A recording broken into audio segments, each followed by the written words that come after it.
সংবাদ সৌদি প্রতিনিধি হানিস সরকার উজ্জ্বল, যুক্তরাজ্য প্রতিনিধি সরোয়ার হোসাইন, যুক্তরাষ্ট্র প্রতিনিধি কামরুজ্জামান হেলালের পাঠানো তথ্যচিত্রে প্রবাসী সংবাদ জানাচ্ছেন আজহার স্বপ্নিল।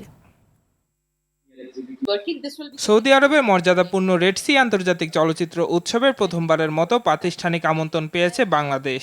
এ উপলক্ষে জেদ্দায় বাংলাদেশ রিপোর্টার্স অ্যাসোসিয়েশনের সাংবাদিকদের সঙ্গে মত বিনিময় করেছেন ফিল্ম ফেস্টিভ্যালের প্রতিনিধি ও সৌদি সংস্কৃতি মন্ত্রণালয়ের উপদেষ্টা নওশীন আহমেদ। সংগঠনের প্রধান উপদেষ্টা MY আলাউদ্দিনের উপস্থিতিতে সভাটি সঞ্চালনা করেন মোহাম্মদ ফিরোজ। এতে হানিস সরকার উজ্জ্বল, বাহারউদ্দিন বাকুল, মাসুদ সেলিম, সাজিদুল ইসলাম, রফিকুল হক চৌধুরী, নোমান, সাইফুল ইসলাম, ABS রাব্বি সহ অন্যান্য সদস্যরা উপস্থিত ছিলেন।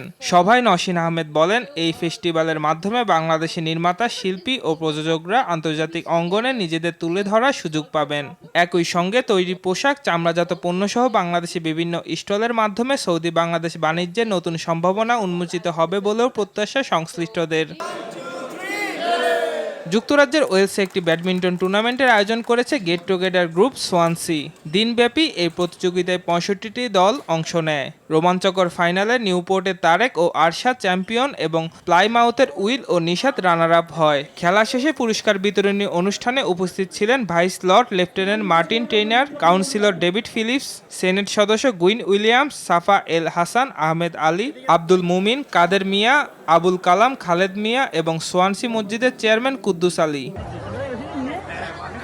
যুক্তরাষ্ট্রের মিশিগানে ওয়ারেন সিটি স্কোয়ারে উৎসবমুখর পরিবেশে শেষ হয়েছে 17তম Bangladeshi American Festival. Bangladesh Association of Michigan এর আয়োজনে 2 দিন ব্যাপী উৎসবে পরিবার সহ যোগ দেন প্রবাসী বাংলাদেশিরা। অনুষ্ঠানে দেশীয় পোশাক, গহনা, খাবার সহ নানা পণ্যের অর্ধশতাধিক স্টল ছিল দর্শকদের মূল আকর্ষণ। শারমিন তানিমের উপস্থাপনায় প্রথম দিনে স্থানীয় শিল্পীদের পাশাপাশি বাউল কালামিয়া ও রেশমি মির্জা এবং শেষ দিনে জনপ্রিয় কণ্ঠশিল্পী কণা ও মুজার সঙ্গীত পরিবেশনায় দর্শকদের মুগ্ধ করে। এছাড়া মার্কিন রাজনীতিবিদদের উপস্থিতি ও রাফেল ড্রতে BMW গাড়ি বিতরণ করে আয়োজনে বাড়তি মাত্রা যোগ করে।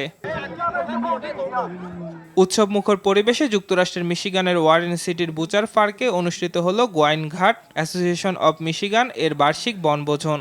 দিলওয়ার হোসেন ও ইফতেখার হেলালের সঞ্চালনায় 2 দেশের জাতীয় সঙ্গীত পরিবেশন ও বেলুন উড়িয়ে পিকনিকের আনুষ্ঠানিক উদ্বোধন করা হয়। সংগঠনের সভাপতি মোহাম্মদ নজরুল ইসলাম বদরুলের সভাপতিত্বে দিনব্যাপী এই আয়োজনে প্রধান অতিথি ছিলেন ওয়ারেন সিটির মেয়র লরি স্টোন। এছাড়াও গোলাম কিবরিয়া হেলাল, সাবেক অতিরিক্ত পুলিশ কমিশনার অমূল্য চৌধুরী, অধ্যাপক অরবিন চৌধুরী মৃদুল, অধ্যাপক মোহাম্মদ আমিনুল হক, খাজা সাহাব আহমেদ, অধ্যাপক Obaidullah Babul, advocate Dipak Chowdhury, advocate Mahfuzur Rahman Rumon, councilman Naim Chowdhury সহ সংগঠনের নেতৃবৃন্দ ও কমিউনিটির বিশিষ্ট ব্যক্তিরা উপস্থিত ছিলেন। বনভোজনে শিশু কিশোরদের জন্য 32টি ইভেন্টে খেলাধুলা অনুষ্ঠিত হয়। খাজা ক্যাফের সৌজন্যে আপ্যায়ন, শিল্পী শাপির কণ্ঠে মনোমুগ্ধকর সাংস্কৃতিক পরিবেশনা এবং 14টি আকর্ষণীয় পুরস্কার রাফেল ড্র এ মিলন মেলায় বাড়তি আনন্দ যোগ করে। আজহার স্বপ্নিল, RTV।